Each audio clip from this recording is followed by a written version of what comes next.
Again, welcome 10th class. In the last video, we have discussed how nationalism could came in Europe. Discuss इस पर हम लोग कर चुके थे लास्ट में. अभी इसके आगे अगर हमें स्टडी करना है तो उसमें एक बात आएगी कि आइडियोलॉजी क्या थी.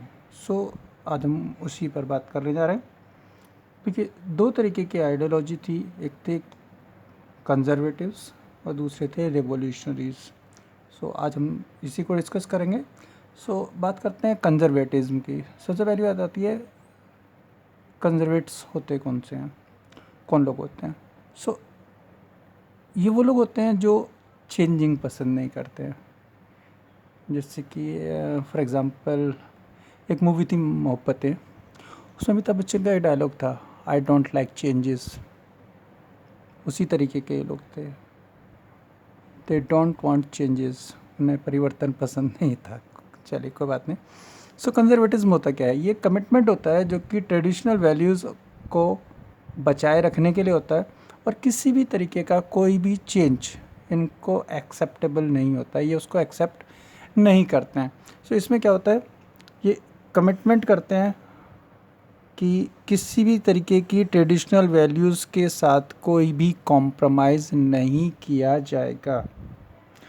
जो ट्रेडिशनल वैल्यू है वही रहेगी. और क्या होगा, जितने भी चेंज होंगे ना उन सब को अपोज करेंगे ये लोग. कैसे? अब आप कहेंगे सर कोई एग्जांपल देकर बताइए. एग्जांपल सुनिए. देखिए, जब रेवोल्यूशनरी चेंज आया इंडस्ट्रीज़ में, दैट मीन्स इंडस्ट्रियल रेवोल्यूशन हुआ, उसके पहले जो प्री इंडस्ट्रियलाइजेशन टाइम था, उस टाइम पर ज़्यादातर जो वर्क होता था वो प्रोडक्शन हैंडमेड होता था. हाथ से चीज़ें बनाई जाती थी. लेकिन जैसे ही रेवोल्यूशन हुआ, इंडस्ट्रियल रेवोल्यूशन आया, इंडस्ट्रियल चेंज आया, तो अब क्या हुआ, मशीनें आ गई. अगर हम यहीं पर देखें तो अब इनको उसका अपोज करना था तो ये कैसे करते कि मशीन्स जो हैं वो जो ह्यूमन लेबर है उसके जगह पर काम कर रही हैं. दैट मीन्स वो लोग अनएम्प्लॉयड हो जाएंगे. उनके पास काम धंधा नहीं रहेगा, अनएम्प्लॉयमेंटेशन बढ़ती जाएगी, प्रॉब्लम क्रिएट होगी. इसलिए मशीनों को यूज़ नहीं किया जाना चाहिए. जितना भी काम है वो सारा ह्यूमन बीइंग ही करें, इंसान ही करें. सारी चीज़ें हाथ से ही बनाई जानी चाहिए. ये लोग ऐसा मानते थे. और अब आप जब मशीन्स का यूज़ कर रहे हैं, मशीन्स का यूज़ करने पर सीधी सी बात है, ज़्यादा लोगों का काम मशीन अकेले कर लेगी तो लोगों को प्रॉब्लम होगी, उनके पास काम धंधा नहीं रहेगा. ये चीज़ें नहीं होनी चाहिए. ये सिर्फ एक एग्जांपल मैंने लिया है कि कंजर्वेटिव्स किस तरीके से वर्क करते थे या उनकी क्या आइडियोलॉजी थी. वो अलग हो सकता था. आप अपने हिसाब से सोच सकते हैं किस तरीके से ये सारे चेंजेस हो सकते थे. वो आप अपने हिसाब से आप और देख लेंगे. अब दूसरी बात आती है रेवोल्यूशनरीज कौन थे. बिल्कुल अपोजिट.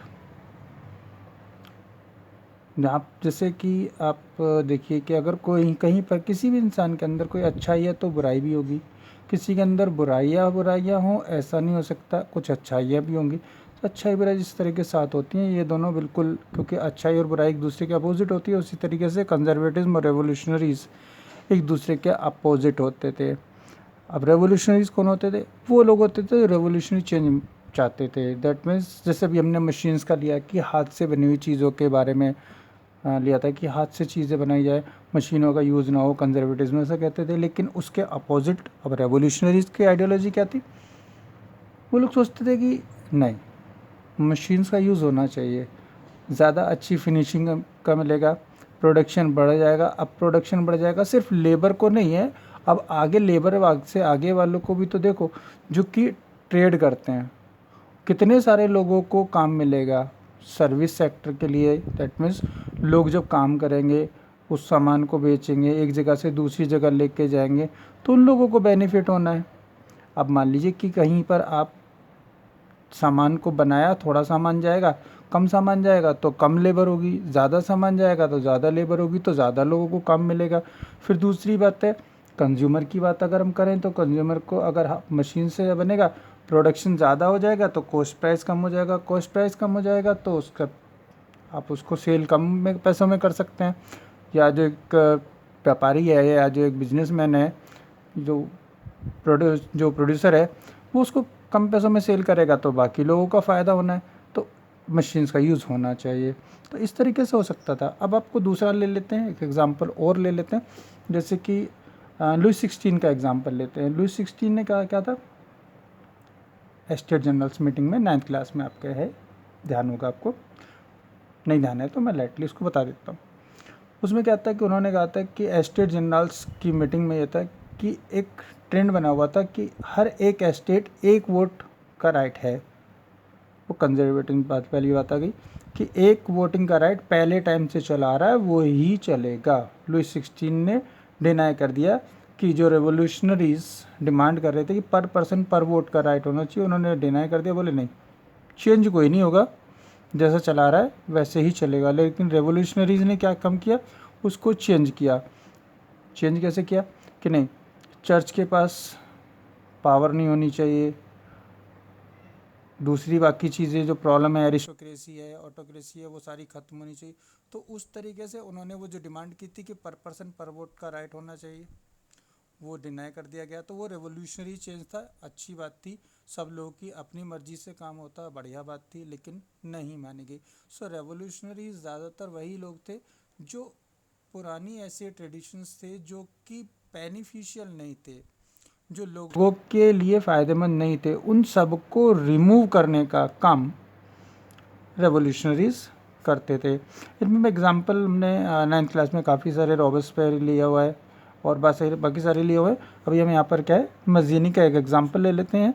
मज़ीनी जो थे ये एक सोशल रिफॉर्मर थे जो कि इटली के रहने वाले थे। इन्होंने बहुत सारी सीक्रेट्स सोसाइटीज़ बनाई थी। अब बात आती है सीक्रेट सोसाइटीज़ की ज़रूरत क्यों। जैसे आपको पीछे बताया था, सेंसरशिप थी, लोग खुलकर गवर्नमेंट को अपोज नहीं कर सकते थे, छिप कर रहना पड़ता था। तो इस तरीके से क्या था, इन्होंने सीक्रेट सोसाइटीज़ बनाई जो कि जो बुराइयां गवर्नमेंट की होती थी वो लोगों को चुपचाप आराम से बताई जाती थी, जिससे कि लोगों को उसका बेनिफिट भी मिल जाए और प्रॉब्लम भी क्रिएट ना हो। तो इसी तरीके से इन्होंने यंग यूरोप जो कि एक रेवोल्यूशनरी एक क्लब बनाया था, यंग इटली, इन्होंने बताया था। और इस तरीके से इन्होंने बहुत अच्छा एक कंट्रीब्यूशन दिया था अपना नेशनलिज्म को बिल्टअप करने में और स्प्रेड आउट करने में।